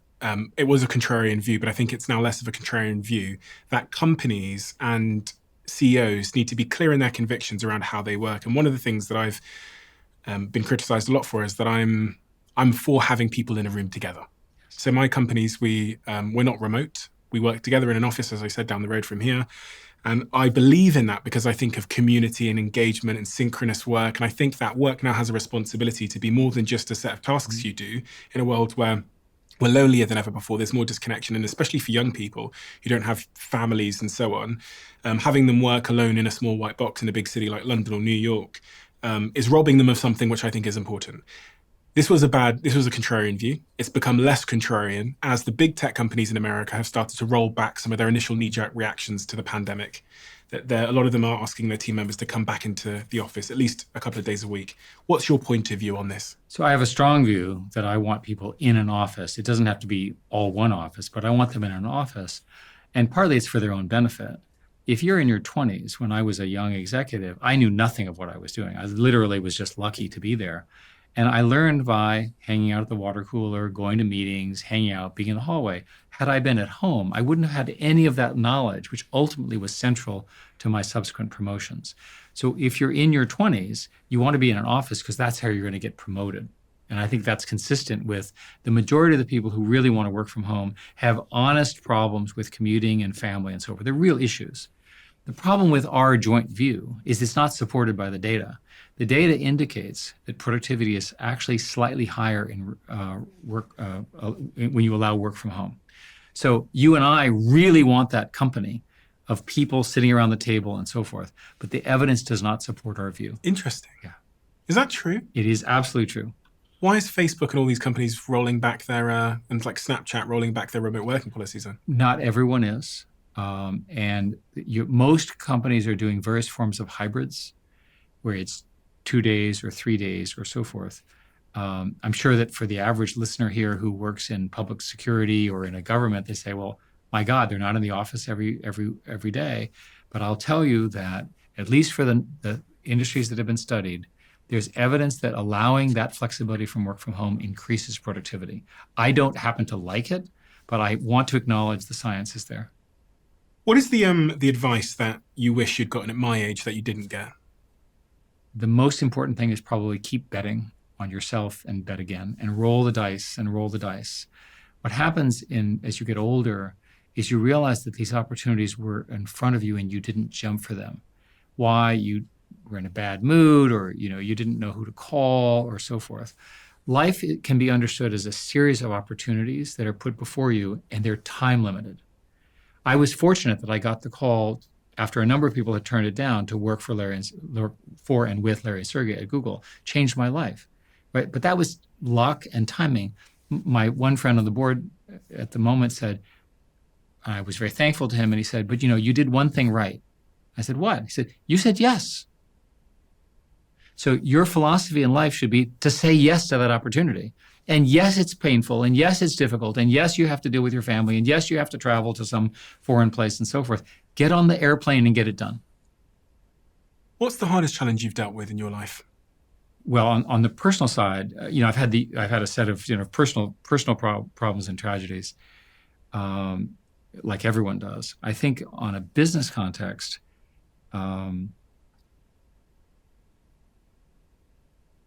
there were moments at Google where we had control over an industry that we didn't execute well. The most obvious one is social media. At the time when Facebook was founded, we had a system which we called Orkut, which was really, really interesting. And somehow we did everything well, but we missed that one, right? And I would have preferred, and I'll take responsibility for that. We have a closing tradition on this podcast where the last guest leaves a question for the next guest, not knowing who they're going to be leaving it for. And the question left for you is, what is your non-negotiable, something you do that significantly improves everyday life? Well, what I try to do is I try to be online, and I also try to keep people honest. Every day you hear all sorts of ideas and so forth, half of which are right, half of which are wrong. I try to make sure I know the truth as best we can determine it. Eric, thank you so much. Thank you. It's such an honor. Your books have shaped my thinking in so many important ways. And I think your new book, Genesis, is the single best book I've read on the subject of AI, because you take a very nuanced approach to these subject matters. And I think sometimes it's tempting to be binary in your way of thinking about this technology, the pros and the cons, but your writing, your videos, your work takes this really balanced but informed approach to it. I have to say, as an entrepreneur, the $1 Trillion Coach book is what I highly recommend everybody goes and reads, because it's just a really great manual of being a leader in the modern age and an entrepreneur. I'm going to link all 5 of these books in the comments section below. The new book, Genesis, comes out in the US, I believe, on the 19th of November. I don't have the UK date, but I'll find it and I'll put it in. But it's a book. It's a critically important book that nobody should avoid. I've been searching for answers that are contained in this book for a very, very long time. I've been having a lot of conversations on this podcast in search of some of these answers, and I feel clearer about myself, my future, but also the future of society because I've read this book. So thank you for writing it. And thank you. And let's thank Dr. Kissinger. He finished the last chapter in his last week of life in his deathbed. That's how profound he thought that this book was. And all I'll tell you is that he wanted to set us up for a good next 50 years. Having lived for so long and seen both good and evil, he wanted to make sure we continue the good progress we're making as a society. Is there anything he would want to say? Any answer he gave would take 5 minutes. A remarkable man. Thank you, Eric. Thank you. I'm going to let you into a little bit of a secret. And you're probably going to think that I'm a little bit weird for saying this, but our team are our team because we absolutely obsess about the smallest things. Even with this podcast, when we're recording this podcast, we measure the CO2 levels in the studio because if it gets above 1,000 parts per million, cognitive performance dips. This is the type of 1% improvement we make on our show. And that is why the show is the way it is. By understanding the power of compounding 1%, you can absolutely change your outcomes in your life. It isn't about drastic transformations or quick wins. It's about the small, consistent actions that have a lasting change on your outcomes. So 2 years ago, we started the process of creating this beautiful diary, and it's truly beautiful. Inside, there's lots of pictures, lots of inspiration and motivation as well, some interactive elements. And the purpose of this diary is to help you identify, stay focused on, develop consistency with the 1% that will ultimately change your life. We have a limited number of these 1% diaries. And if you want to do this with me, then join our waiting list. I can't guarantee all of you that join the waiting list will be able to get one, but if you join now, you have a higher chance. The waiting list can be found at thediary.com. I'll link it below, but that is thediary.com.